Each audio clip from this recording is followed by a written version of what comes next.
Thank you for making yourself available again today to spend a few minutes of your time with me.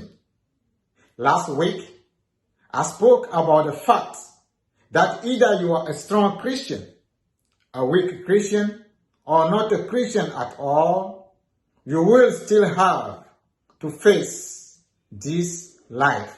You will have to go through the real life. And I gave an example of Job, who was exposed to different trouble in his life. I also spoke about Jesus, our Savior, who was tempted by the devil. Jesus, at the beginning of his mission, he went and fasted for 40 days and 40 nights to prepare himself. My friend, we should be fasting also, as we call ourselves a Christian. But I am not recommending that you fast 40 days and 40 nights necessarily. I don't want to come and find you dead in your room trying to fast 40 days and 40 nights. Try at least one day, one half day, 1 week or 3 days. No matter how many days you can do it. My brother, as a Christian, you need to fast. And we know that when you fast, at the end of your fasting, two things happen. You are spiritually strong if you did a real fast. Not just starve yourself, no. If you did a real fast, at the end, you are spiritually strong. But at the same time, you are physically weak. Because physically, you haven't eaten anything from that time. So your body will be asking for something, for food. That was the moment that the devil approached Jesus, because he knew that Jesus just finished his fasting of 40 days and 40 nights. He must be hungry. He must be in a need to eat something. So at that moment, the devil approached Jesus to ask him, if you are the Son of God, tell this stone to become bread. See, Jesus was hungry, and the devil was telling him to make the stones to become bread. Just hearing the word bread will make your stomach start growling already. But Jesus did not give in. He said that man should not live only for food. There is more. When it comes to live a life, it is just more than just eating. My friend, the devil knows when and how to approach you. He will attack you in your most vulnerable time.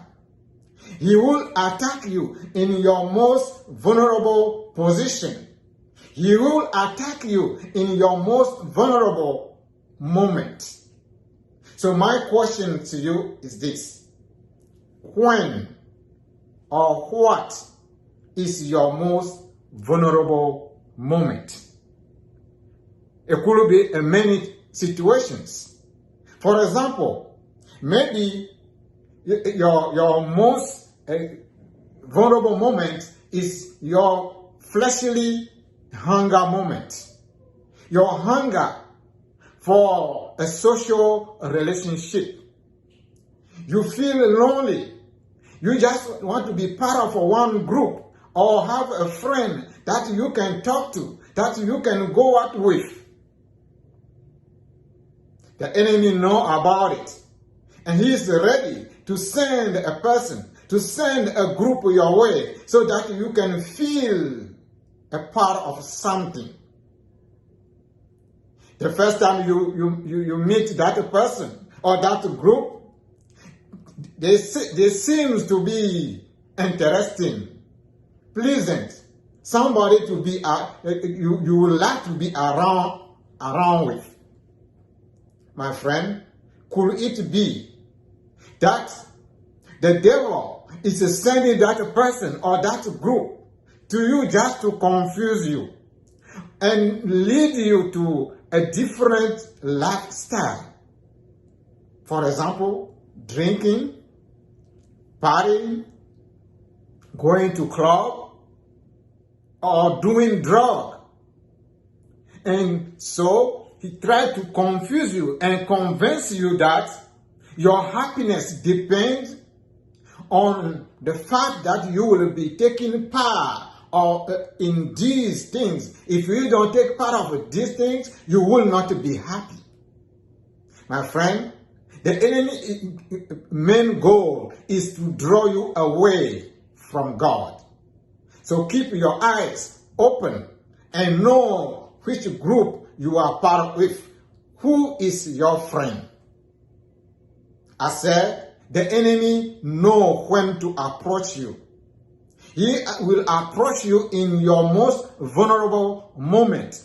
One of those moments could be your hunger to find a spouse. Wow, this is a very dangerous territory. This is an icy and very slippery road. Be very careful. Be very mindful, and especially be very prayerful, so that you will not bring someone into your life that will become your downfall. Trust in God and seek God, and knowing that in your most vulnerable moments, the devil is right there to jump on you. Be awake at any moment of your life.